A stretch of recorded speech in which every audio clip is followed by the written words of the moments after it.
Explore Maui, offering a unique land and soul-based experience of Hawai'i, focusing on natural wonders, ancestral knowledge, and the spirit of aloha. Enhance your understanding of the islands and its culture through our holistic educational approach.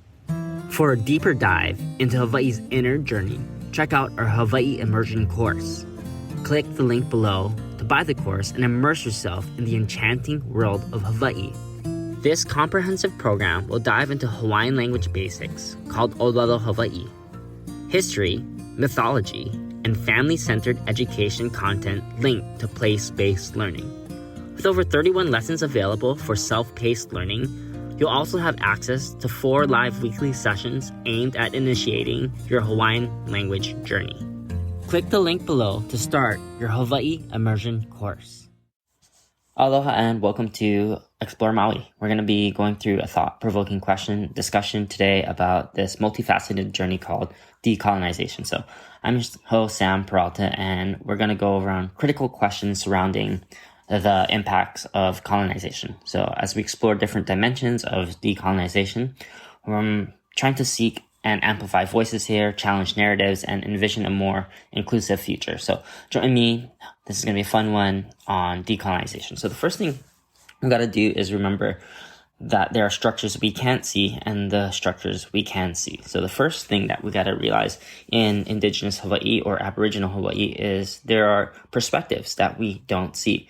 Due to colonization, the perspective of the West has overlaid and blinded us here in the oceanic culture. So we have the realm of law, the kauoha, man-made laws, overrun and overrule land-based laws, and of course, God laws. So first thing we see is deconstruction and this blinding through colonization that has wiped out culture that helps Kanaka or indigenous people to see past man-made laws and into the laws of the land. So here we already see one distinction of decolonization. So the decolonization here is realizing that there is a realm that we do see and a realm that we don't see. So the realm that we do see has been constructed by, of course, indigenous people who have converged with Western thought, immigrants from the different cultures who create their own subcultures. Here in Hawaii, these immigrant migrations have created unions that have their own law and bureaucracy of their own. And finally, the settler colony. So the settlers here would be the different Asian countries and, of course, the Americas. They've created a whole new structure and law that was previously God-given laws of the land laws. And that's what we call maritime laws. So kauoha here is this period of things that we do see. Now, decolonization, going to that thought, what does it look like to create a whole new structure coming into something more closer to God laws? Well, it's the laws of the land. So honua, here's the tapestry in Hawaii. Honua means aina. Honua means kai, vai, the mauna, the makai. All of these natural, God-given principles, laws, and creation are God-made. They're not man-made. So these are the things that we don't see. We don't see the spectrum of light, the spectrum of heat, the spectrum of sound that nature has, that this honua, this tapestry has. So thus the realm of the unseen. But it does affect us in a lot of ways, and we create out of these natural laws as well, such as gravity, so on and so forth. So we use temperature, gravity, and all of these things that we do not see in the realm of the unseen.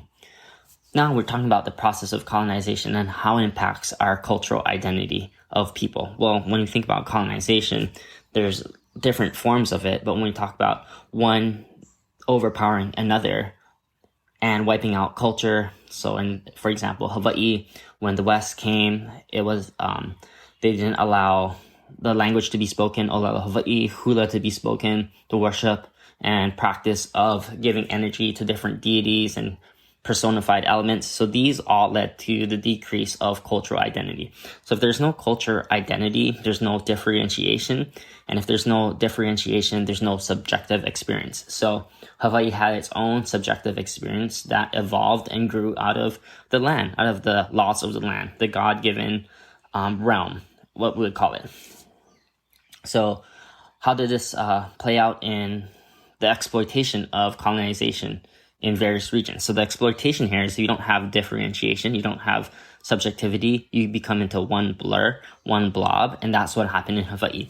No one knew or wasn't rooted in their own culture. They were looking to the settler colony. And the settler colony here came with force. So these man-made forces, the things that we do see, such as force, power, guns, money, finances, all of those things are tied to do with manipulation and control of this power, of the material realm, of the realm of Ao, the realm of the material.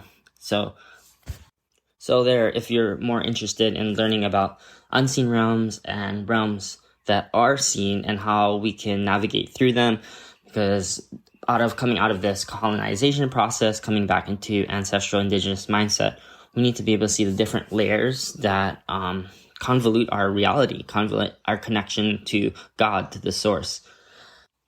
So in summary, just wrapping up, learning to know the difference between the unseen realm and the seen realm, the realm of Po, the realm of Ao in the Kumulipo, we start to have a sense of differentiation. And when we know where one person ends and one person starts, one nation ends, one nation starts, one ethnic nationality starts, one ethnic group ends and starts, we can start having this discussion, this dialogue, the communion.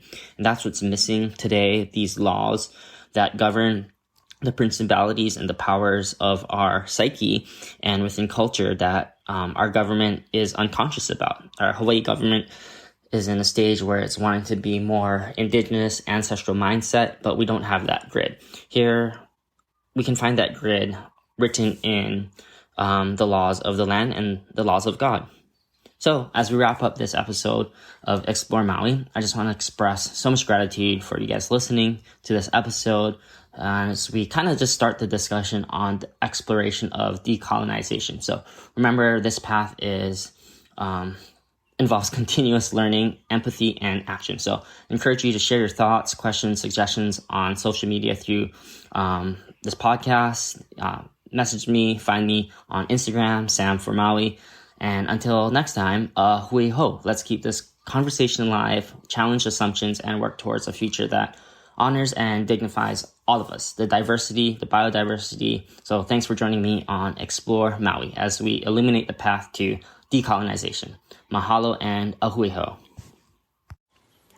As we wrap up our journey through Explore Maui, we hope you've experienced the true essence of Ohana and the island's spirit. This podcast has offered a unique perspective on Maui, focusing on both its natural wonders and timeless wisdom of aloha. Whether you're a homeschool family seeking real-world experience, a visitor looking to enrich your trip, or a long-time resident seeking fresh inspiration, Explore Maui has your go-to resource. Before we part ways, we have exciting news. Are you eager to dive deeper into the heart of Hawaii? Our upcoming Hawai'i Immersion online course and webinars offer a unique opportunity to explore the profound depths of the Pacific Gem. Click the link below to discover about Hawaii's language, culture, and cosmic traditions as you've never seen them before.